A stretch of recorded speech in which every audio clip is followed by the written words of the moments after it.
Actual Dungeon Mastering. That friendly and helpful PDF of 1,000 versions that periodically floats around, giving people some solid advice on running a home game. Authored by none other than Lungfungus of the Melancholies Mirth blog. Come to find out, the author and I were coincidentally within about an hour and a half of each other, so over the weekend I had the distinct pleasure of meeting up with the good upper respiratory infection himself, having a beer, and talking about gaming. Having spent the first 10 or 15 minutes or so talking through campaigns and tactics and methods, it dawned on us both that that's the kind of stuff that you listeners at home love to hear. So, without further bloviating from me, here is our conversation, recorded live and unexpurgated from down home in the swamp, Boxcar Wine and Beer Garden of Gainesville, Florida. Enjoy.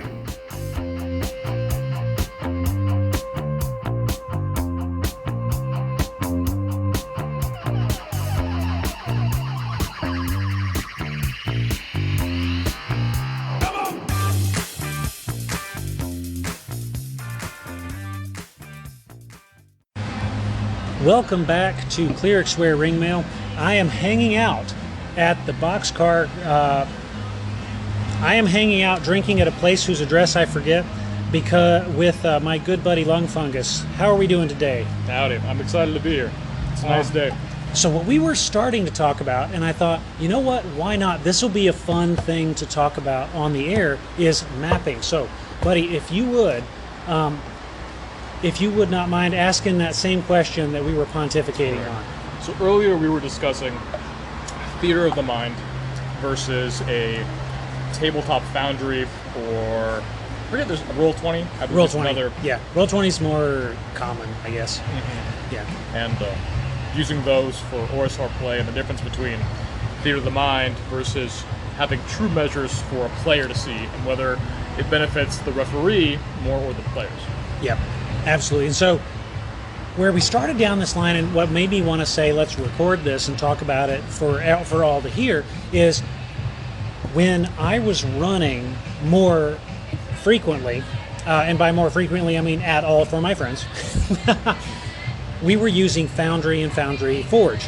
And the reason we were doing that is because I like maps. And for me, one, I wanted to put something on YouTube that was more interesting, because I know I do waveforms. This is going to be a waveform, and that's good for podcasting, but for the YouTube part, I know you guys are looking at the screen. Some of you guys, so like maybe on the side, but I know people are looking at the screen, so you don't want to look at me.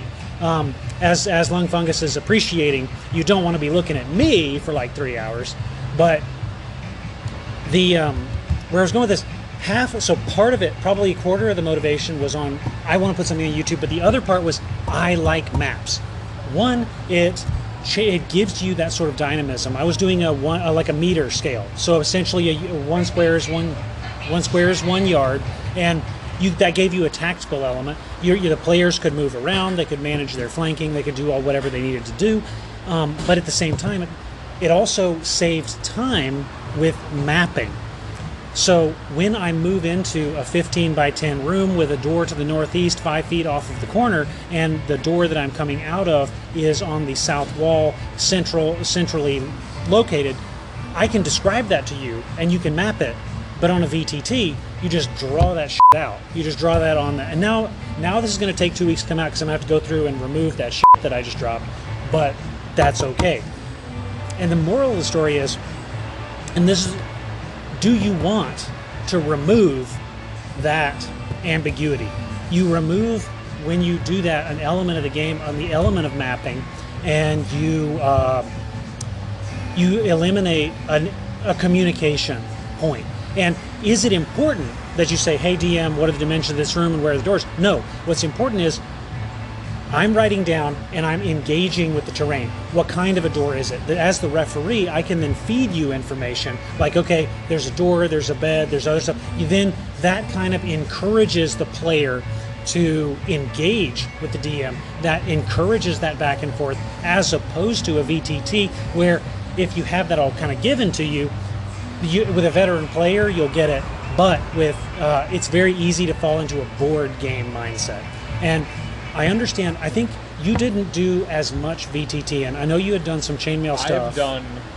So, I generally use VTT for chainmail because if I could, I would play it in real life with physical pieces. But there's too many components to keep track of, so we use Tabletop Simulator for chainmail. It works pretty well. The only concession is we are playing in voice, so rather than having orders written out for the sake of speed, units move in terms of their movement speed. Thus, cavalry would move first, and heavy armored troops would move last. And this kind of just a concession just for things in the game. Because generally, a horse will be able to get somewhere earlier than the more slow-moving troops. At this point in the conversation, I thought about a game I had heard about in the past where if you had the faster speed, you would actually go last or second. That would allow you to react to what the enemy was doing compared to your slow units, which essentially were stuck with their orders. Thought about asking, but then he mentioned something else that made it seem moot. What are your thoughts, listeners? Movement first, movement last? Which one is more advantageous and appropriate? But you can also just choose to yield and move everyone down a speed class. Regardless, I've used it for that. Building your initiative. The other time I have used it was recently playing a Delta Green game, which has more aspects of concealment and cover, and that's just a lot for people to think. And it would be the same if I was running a Boot Hill game, just because I need to know, can the players see inside this building and who is it there, or can someone inside the building see through the window and see the players? Generally, though, I do forego and just simply describe to my players.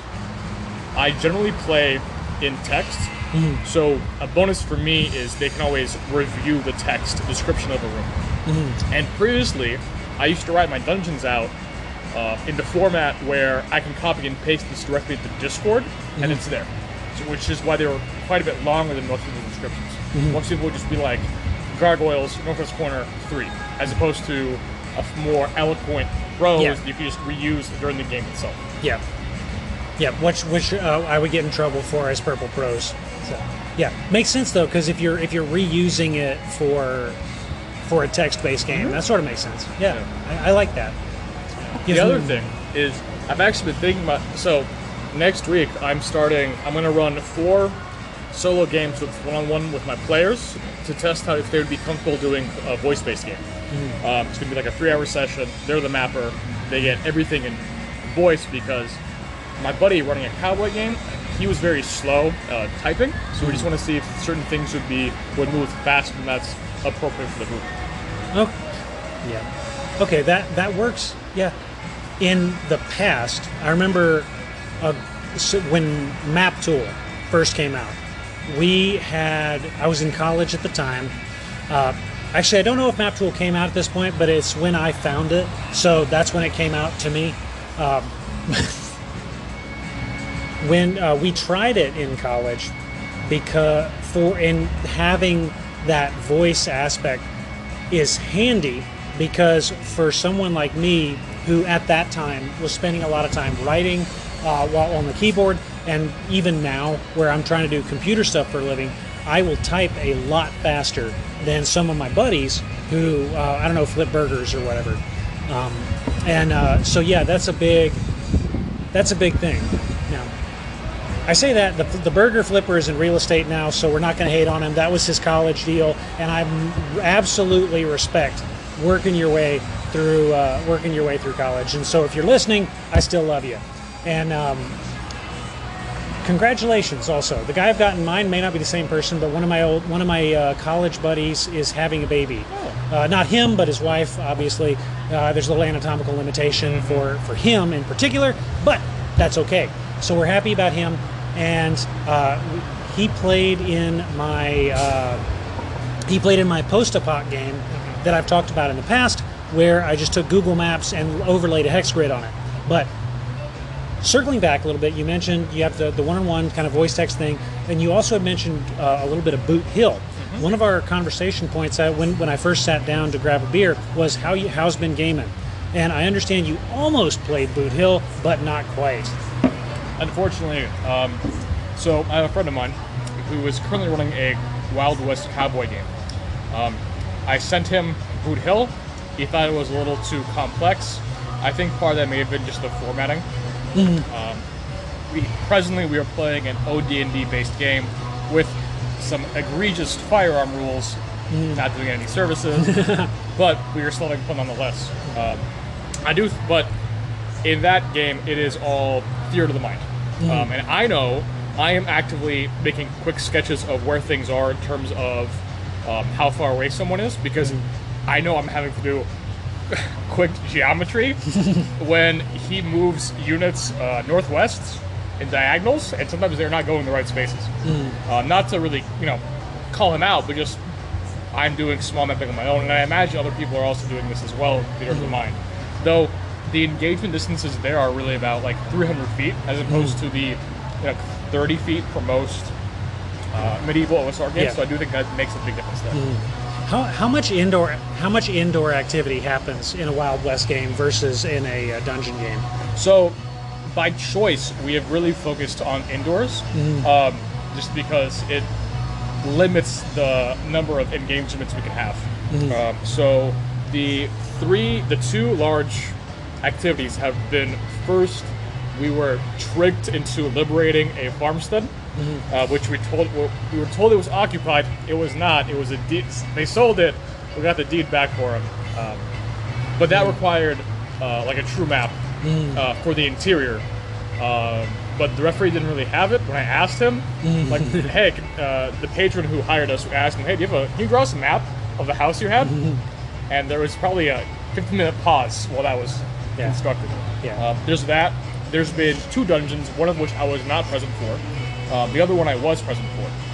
And that's also, in this system, shotguns deal an additional dice of damage.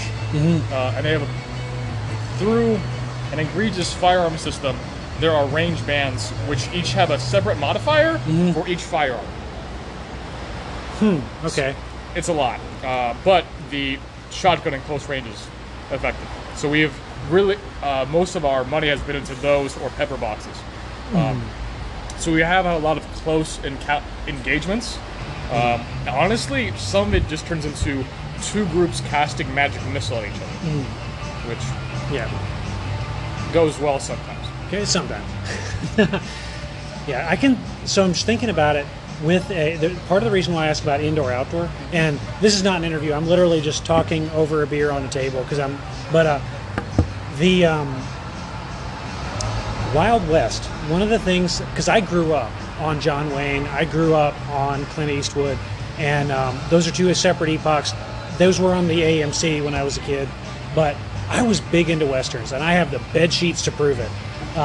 And one of the big things that is consistent is overland travel, and you have indoor elements. So you have the like Fistful of Dollars, the original of the Sergio Leone films. Yep, exactly. That would eventually have a trilogy culminating in The Good, the Bad, and the Ugly.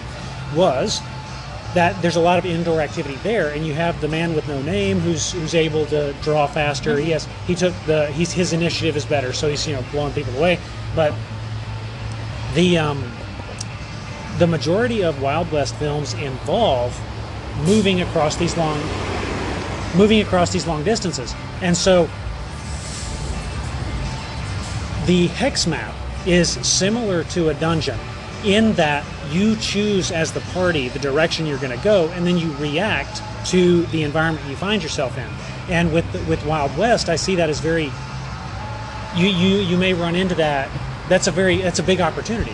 You run into that, and I remember an anonymous contributor, so we'll call it, talked about a mapping with VTTs on dungeons. You have the map in front of you, and then you lose some of the communication factor. But at the same time, you also have that map in front of you, and you don't get lost. If I draw a map and I draw it wrong, then I can get lost on my way back.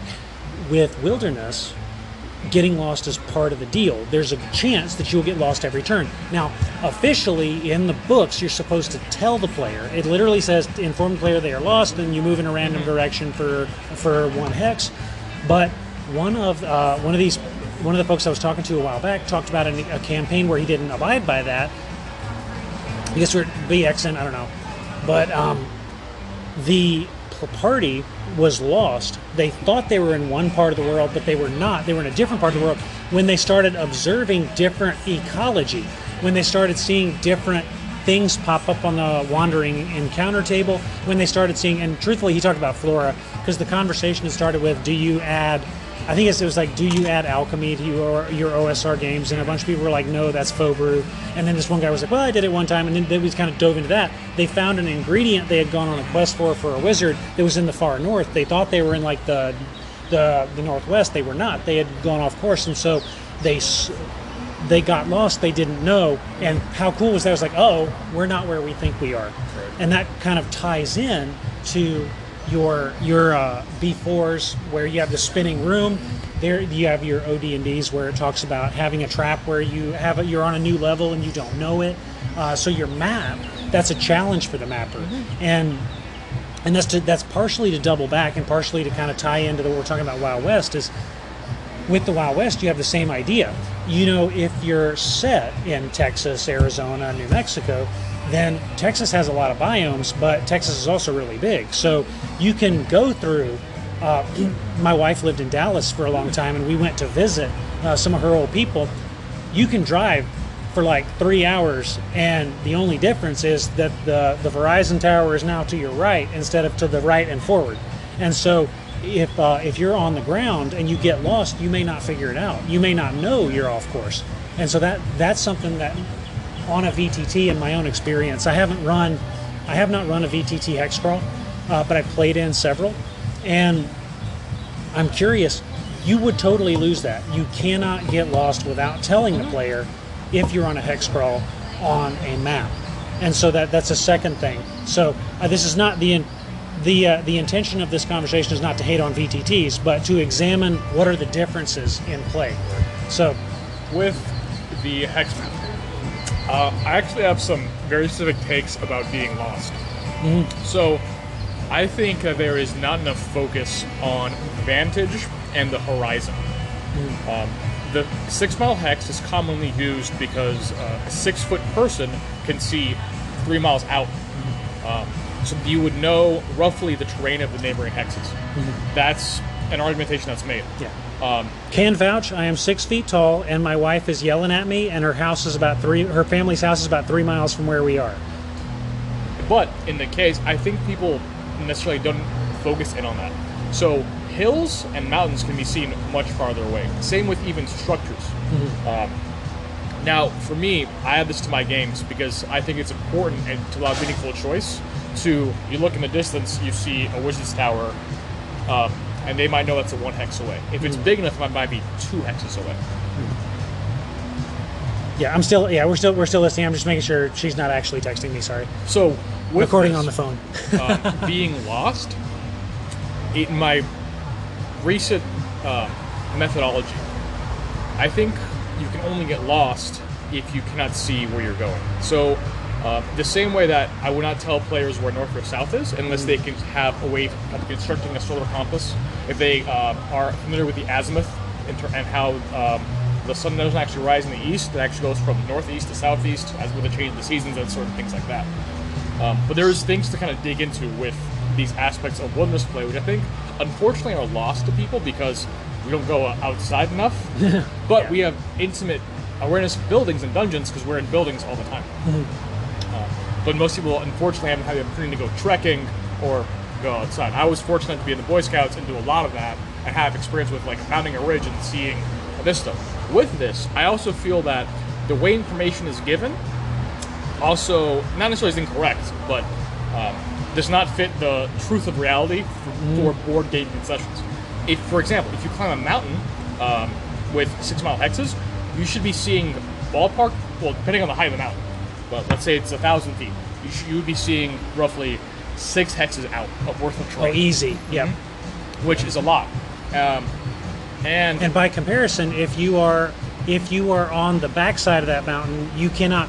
So say I'm 2/3 the way up, I can see 5 hexes, say, just for concession, to the one direction, but I can't see anything in the other way. Beyond the actual peak itself. Same thing if you had two mountains in serial with another, you could not see through the first one past it. And I think sightlines, I think there's a lot that, I think the best avenue to get familiar with this is honestly by playing open world video games, and I do not mean to shill for big video games, but I think they have a pretty good way of doing it. It's not to a real scale, but in playing those games, you're able to look out and see something, and then use things to, one, be like, oh, that's cool, what is it? Check it out. And two, orient yourself based on where things are. A good case against fast travel. So all you Daggerfall fans, you got to walk. You got to walk like us Morrowind Chads. So with this, I do think that's a big part of it. Now, in my games, if there is only, let's say you're in a forest hex, and north is a forest hex, but northwest and northeast are hills, I would rule you cannot get lost in terms of if you intend to go north, because there's really, you have a clear visual of where you're going. However, if you are in the forest hex, you would have a visibility deduction out from 3 miles would be less. So there would be some issues there. But also, if it's raining, again, deduction's there. There's fog, deduction's there. And that can also feed into, for example, in Lord of the Rings, Legolas has elven eyes which let him see far away. And part of that is he's able to determine what he sees. And things like that are also novel ways you can really play with what do we see in the wilderness. Because I think if you think about the wilderness as I have one hex surrounded by 6 hexes and it's just different terrains, it's almost doing a disservice. It's, in my mind, that's analogous to a White Room dungeon. It's nothing's in there. It's just plain white walls. There's no comment on stone type. There's no comment on heat, no ceiling, anything like that. And I think that engaging with the material reality of the game, whether it's the underworld or if it's the wilderness, lets the player not avoid dice, and you play by being intelligent, right?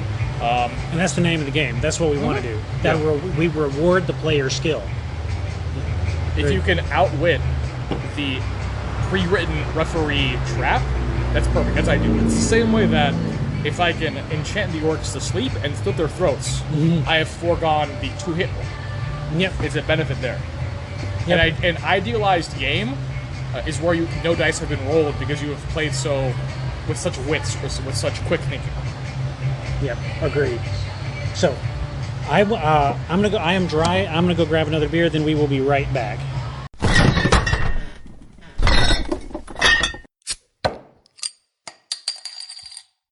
Okay, recording again there.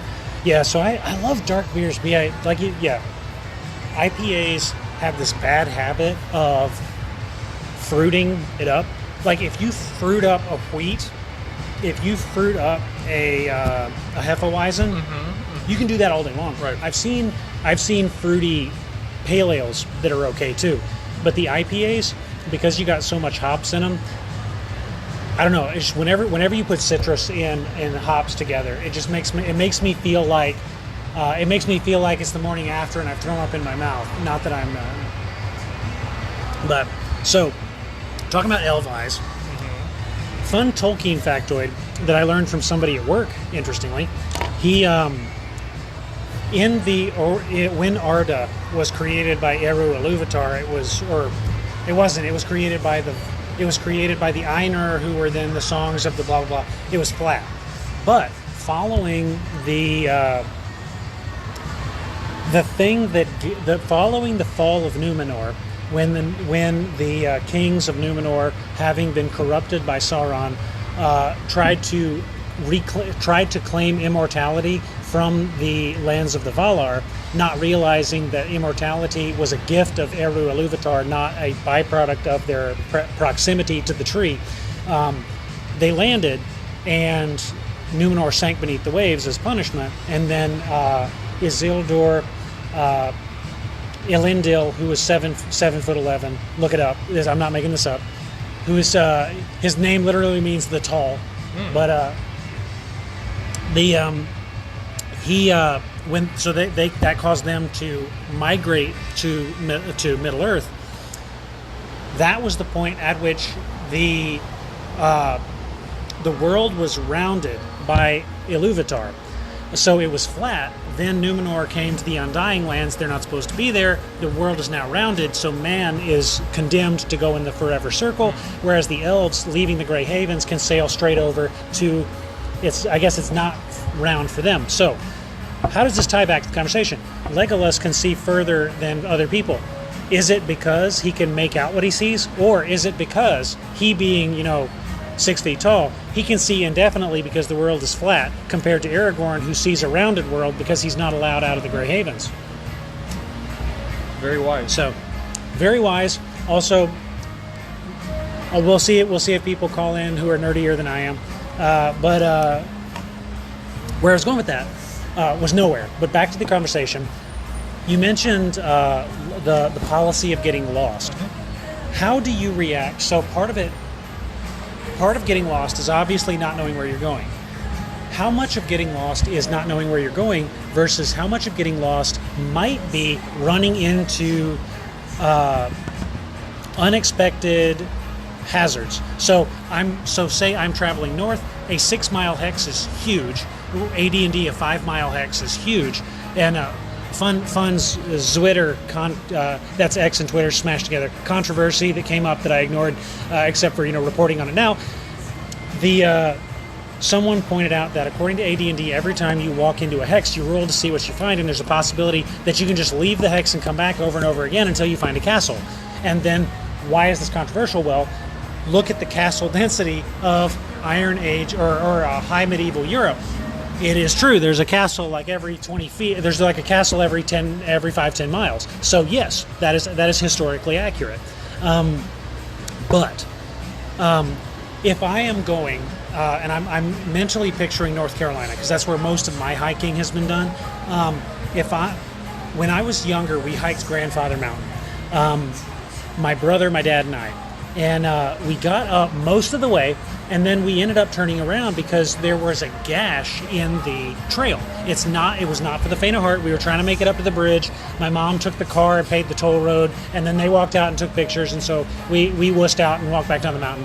But the moral story is, did we get lost and have to turn back, or was it because we hit that crag and turned back? And how can that be abstracted in the game versus how does that apply towards what we were talking about? Well, not to show for my own mechanisms, but I do both in my games. Mm-hmm. So, my present procedure is thus. In my mind, how much you can see limits how much information I'm giving you in terms of the map. So, in my mind, you cannot, I don't believe in partial movement through hexes. It is a one move. There's a cost of entry. Once it is paid, you are in that hex. There is a gentleman whose blog is OSR Smolharnum. Mm-hmm. He goes into depth about his procedures about you pay the cost and you enter a hex. Mm-hmm. And he has some argumentation, which I'm not going to bring up now. You can just go read his blog. Right. I will link to it in show notes, assuming I release this, and I like to pretend he's one of my friends. So I want you to head over to my buddy. He's a historian. Great blog. Mm-hmm. I also believe that Gucci Cloak also discusses hex crawling in the same terms of cost of entry. Mm-hmm. And he has a YouTube channel. He does. He had a blog for a bit back in the happy days. I miss all the blogging, but So, in my mind, with the getting lost, there's two things. There is you cannot make meaningful movement once you are lost. I think that's part of it. So the idea is you're taking away the player choice of where they go. I think this can be done in two ways. One is the standard, you go into a random hex direction. This can either be veering off left or right. So instead of going north, you actually end up northwest or northeast. It also can mean you just go backwards, and you simply waste a movement turn. Mm-hmm. So you just go in circles. And I think that's more common to how getting lost is depicted in fiction, where you're like, oh, didn't we pass this tree 4 hours ago? So that's generally how I do it. Okay. But I don't generally... My procedure for getting map information is based on vantage for how far you can see. Mm-hmm. In which case, if you're in the woods, you're much more likely to get lost simply as a result of you have decreased sight lines. Mm-hmm. And for those reasons. Which then lets players think about, do we save a day trying to cut through the dark woods, or do we just go around their edge and follow a contour? Right. And you may or may not... That's fun because that's something I've been trying to incorporate into my maps lately. I say lately, like the last 3 years. Young people, when you get old, the term lately takes on a totally different meaning. Like, hey, I went and saw The Matrix lately. But anyway, I digress. The one of the things I had talked about in the last year or two was trying to, and this is historically, when I wrote a hex map, I tried to mirror geological accurate topography. So you have fault lines, you have mountain ridges that go a certain way, you have biomes based on your latitude and prevailing winds and where your water is. But then another idea is like, well, why worry too much about that when you can make a maze instead? And so one of the things I like to do in more recent vintages for hex maps in specific is doubling back to a hex map is kind of like a dungeon. Your 10 by 10 square versus your 5 by 5 or whatever your radius is. The cost for in a dungeon, your cost of movement is the same no matter which direction you go because the walls limit where you can go. On a hex map, it's different. You have an added layer of time as a resource. So I can go into the mountain, which costs me 3 hexes, or I can go along the mountains that is 1 hex each because we're in the plains. And I guess Gary was out in the Rockies because out my coast, you are on flat lands, then you are going up and down in the hills, and then you're in the mountains. There is a lot of transition time. But that's not important. What is important is, can I go around, or is it more efficient to go through? And so that's taking your ecology and turning it into a resource management maze. So, pivoting off this, I want to bring up Outdoor Survival, which is a map that has never heard of geological features or natural ecology. But it's a good map. It's gameable. It's a great map. Active content. Yeah, it has all the biomes, yeah. And one of the things I was thinking about with Outdoor Survival is there a difference in your maps, listener, if it's a mountain hex or if it's a mountain range hex? Because for me, those are very different. In my mind, if you have a mountain range, the mountain range you have to go across. And going over is separate. Is it to be a different process? It'd be the same as I put my rivers through hexes for the purpose of knowing on which side things are, as opposed to on the contours, because that way it's a cost to the hex, and then it could be a cost to cross the river. In the same way you could do it with a mountain range, because the mountain range is going to be in the hexes. Right. Because like in my mind, it goes up from the edges inwards, and that also presents opportunities of, if you have a mountain trail, if you have a literal gap in the mountains, that is something players could see, as mentioned, due to the vantage distance of mountains earlier. And they could see, for example, there's the Cumberland Gap. I can see it out, and we're going to approach that exactly. way. And that is exactly where my brain was going, but didn't let me wander. Because as you go up, like we talked about earlier, if I'm on, so I do ridges, and the way I tend to do that is I have I use the worldographer icon with multiple pointies to represent the ridge line, and then I use the worldographer icon with the single pointy to represent kind of the downslope, and then you kind of can fill it in. I used to do like dotted lines to make, but that's too much work. I like the dotted lines for what it's worth. I saw those on Hex Map once, and I was like, wow, I am terrible. I have so much to learn about Hex Maps. Yeah, I used to use dotted lines, and I have a amazingly finite amount of time these days, and it is what it is, and I am grateful for the distractions. So as important as elf games are, having a loving wife and a growing family is at least on par. So the other thing I want to mention with getting lost is I think that part of it is, how do you tell the players the information during the wilderness phase, right? I think part of it is you need to be aware of the sight lines. So if you are in a plains hex on a clear day, you can absolutely see the exterior hexes. And thus the players can be told, you see XYZ. If it's, for example, heavy fog or storms, that vantage line disappears. And thus what I would tell my players is, you are in plains. And that's it. I'm not telling them, like, I will not give them north is this hex, because that is beyond their visual grasp. And I think that is something people only think about in terms of being lost, for how granular you knowing where you are is. And at that point, unless the conditions return to the full advantage, like the rain stops or the fog dissipates, then you would know, oh, now you can see this is now your surroundings. They have to incorporate that into their map to figure out where they've moved to. That's the only invisible movement I would do, where I'm not saying go north into the mountain X, or things of that nature. Okay, cool. And I have found further with this kind of waiting, I at one point read out all the weather for a year. I also did it to the hour, which is let players think about, do I try to wait out the rain? Which in real life is a scenario you would actually do. Yeah. Absolutely. Yeah. I've done. I typically have. I've done that before, but I've not done it that granular. I've done watches. I called them watches. It was the day was divided either into. I think it was 4 hour segments. It might have been six. But also might have been 4 to line up with other things. It doesn't matter. So I've done it, and I did that by accident. Because I tried to include some weather as ambiance, and my players saw that it was raining, and then they waited. They didn't want to start their journey in the rain, and I was like, that was a waste of time. But and I know that there are certain people whose weather systems, I know Luke Gehrig of Wolves on the Coast, his weather system, you can have days of just rainstorms, as opposed to moments, which I feel leads to a more limited experience. Because also, if you have a day where it fully rains, does that mean every encounter you have is in the rain? Right. And things of that nature, which I think makes things very different. And that's a real thing in Florida too, where we are right now. I live in Florida, obviously. I'm St. Aug, but the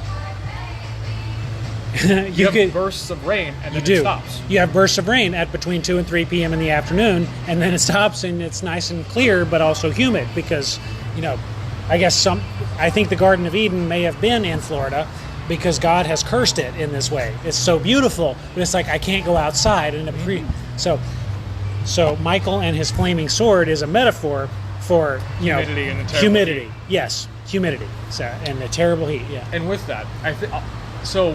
This goes back to engaging with the material reality of your setting, right? Because the moon phases, right? The moon determines how much you see at night. On a full moon, if it's cloudless, the human eye adapts very well, and you can ostensibly travel. Plains, forest, not so much. Hills, probably dicey, but you would have sight, and you could begin to think about things like, does a fire blind a foe, and things of that nature. Right? Yeah. And then if you remove the fire, what happens then? And just, there's a lot of I small, don't want to call them realisms, but there are certain facts of injections of verisimilitude. And injections also of stupidity. As someone who is currently wearing an elastic waistband, I have a lot of experience with full moons. But no, it's things to consider. Because if you know this, the player doesn't know this. And I think as a referee, the job of mastery is to kind of start pulling these assorted facts of knowledge. Like, for example, where are the hinges in medieval doors? Or like what kind of locks existed in antiquity? Like these kinds of information, which you might not know, but you could also due to internet. You can look it up, and that came up actually. Because in recent vintage, because I will periodically make BX dungeons just as fun. Because I like drawing BX dungeons, and in recent vintage I'd been putting door swing direction on it, and in the past, if it had come up, I had to improvise, and I always felt, and I was always grateful when it didn't come up. But someone pointed out that's an interesting kind of tactical element to it, and a car that was actually less expensive than mine just went past. You would think it would be more based on the fart noise that their lack of muffler would imply, but no, that was a junker right there. But anyway, a dude on Discord, might have been Ozark, so kudos to you if or whether or not you said it. He said, my doors just swing both ways. I was like, that honestly, that makes a lot of sense. I've never actually even thought about that, with the exception of randomizing it when people ask. So that's actually one of the things I've been thinking about lately is, do doors swing both ways? Do they swing one way? Is it portcullis style lifting up? And I am secretly kind of partial to the portcullis style lifting up, because that explains why you have to write, why OD&D expects a strength check, not a strength check, but an X and 6 chance, which I give a bonus for excessive strength, because the book says it will help you with open doors, and then it doesn't say any damn other thing about it in the rest of the LBBs. But yeah, so anyway, moral story. So that makes sense, because it like it slams down. That makes sense why it closes automatically. It's because it's a portcullis. And so I've thought about that in recent vintage too. The other thing with doors, it tells you, so in the same way that a secret room can be identified by a gap in like the map, generally, I only noticed because I recently was looking this up about doors, because it came up in someone else's dungeon. In medieval times, hinges were, okay, so before you was a door, you pull the door. That's the verisimilitudinal alarm coming off. You pull the door towards you, which means opposite to where your hand is, or where the pull handle is, the hinges but they are behind the door. So they would be built into the door frame behind the door itself. Okay. That's for European castles. There's an exception, and generally there was a kind of a quick heuristic for which way doors open. So, with the exception of exterior doors like the gatehouse, which would open outwards, because that makes them a little harder to break. Right. Doors would open inwards. That's interesting. That makes sense. I'm gonna have to re-listen to this and apply it to my life, because I know there's some certain elements of medieval history will inform your OD&D game, because like stuff like castles, the spiral staircases were intentionally For right-handed. Yeah, exactly. So if you were upstairs, they spiraled specifically so that if you were upstairs, clockwise. Yep, clockwise, so that when you were upstairs, you would have the advantage with your right-handed swing, and then the spirals, the support in the middle would prevent your enemy from being able to swing at you. So there's little things like that, but then there's stuff like this too, which adds to my adds to our collective repertoire of. It's funny because this is we're recording audio, and I'm here gesticulating wildly with my hands, but because this is I have to put on Luke Gearing for this. First of all, I have to lambast him. I ran a campaign, OD&D. He showed up for the first session. He displayed stupendous player skill, and then he never showed up, ever again. But one of the things he was asking me things like, where are the hinges?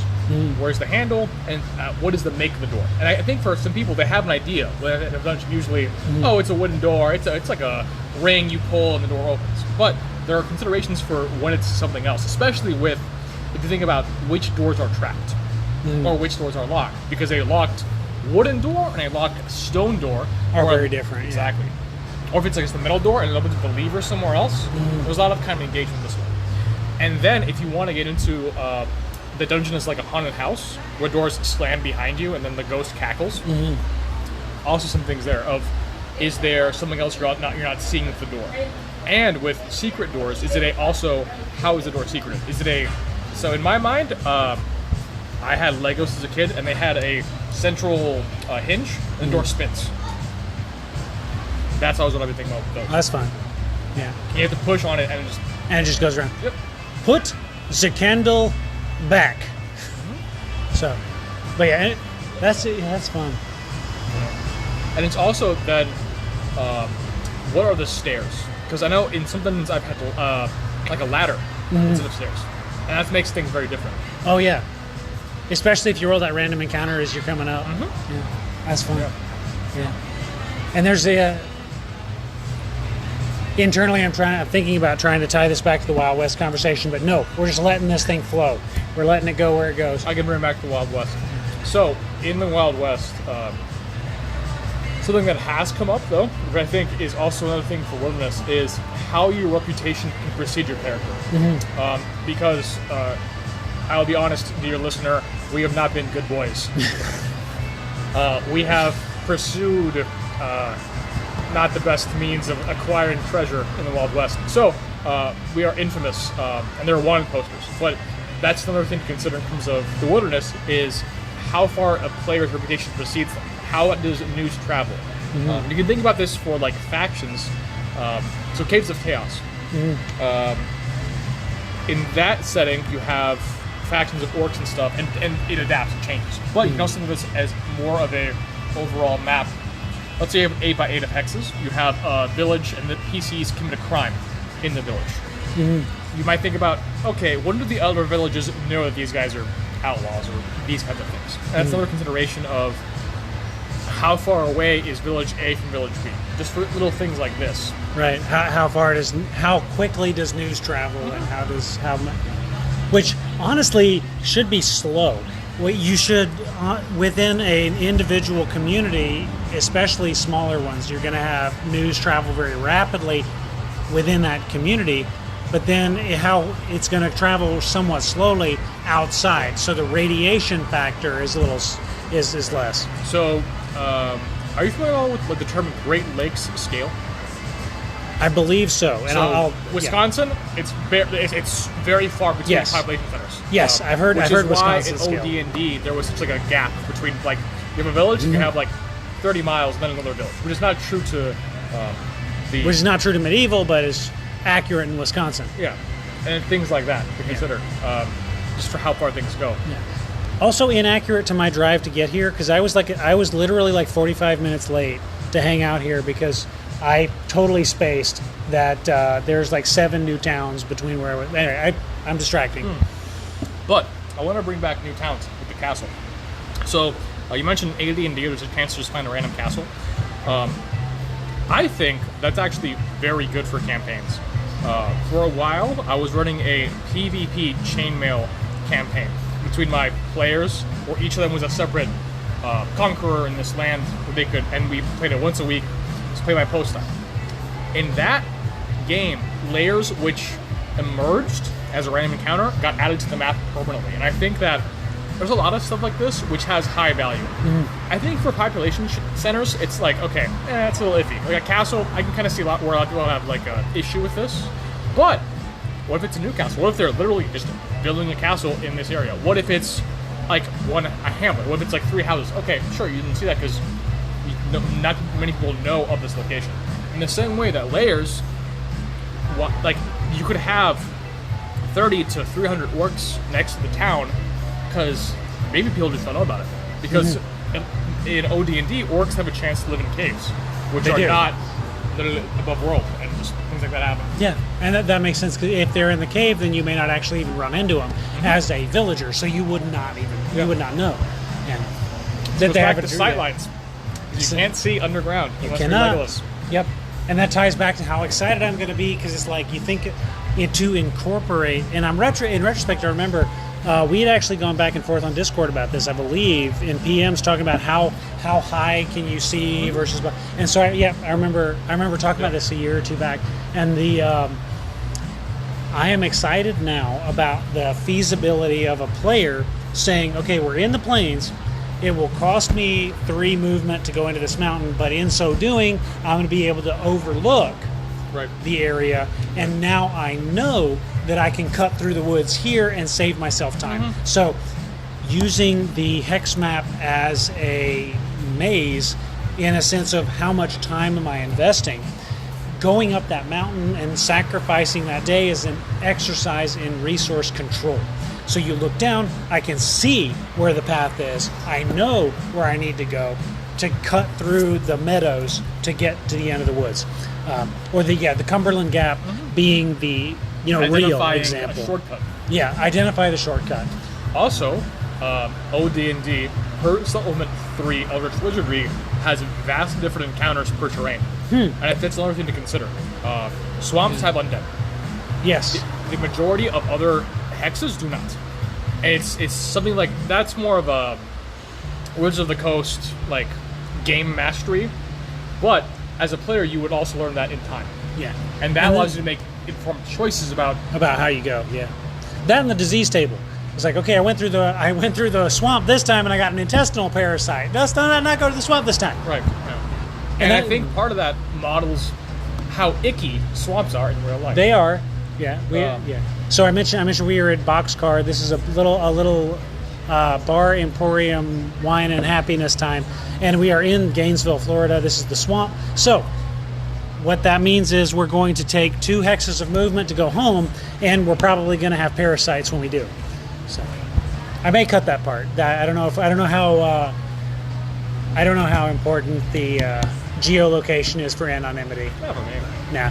Yeah. So we both had to drive to get here. So if you're doxing us, that's not going to work. But if you come here, it's worth it because there's a nice little open patio, and they're playing Return of the Jedi over there. And I've successfully talked about D&D instead of watching it. So, yeah. So that's it. We are coming up. It is 5:30, so I probably ought to call an Uber to go home. But I do appreciate you. I do appreciate you driving up here to hang out with me. I do appreciate you recording with me. Absolutely. And we should record next time because I feel like even if I were to stop this recording and delete it, this was a fun conversation. I got to talk to you about game. I have stuff I'm going to apply to my game now, and there were far fewer awkward silences than the last time I got to hang out with somebody I met on the internet. So, but anyway, so again, thank you for Absolutely. putting up with recording the conversation. Thank you for putting up with me as I pretend I've drank too much, and thank you for driving up on a rare Saturday off. There'll be more of these. I got my Yeah. schedule, and I have more weekends. So Awesome. it's gonna be more. We will find it, and I will avoid the. On the next one, I will probably bring my wife down and have them play on the splash pad that's not too far from here. And then on the follow-up one, I will probably come by myself because I will have learned my lesson.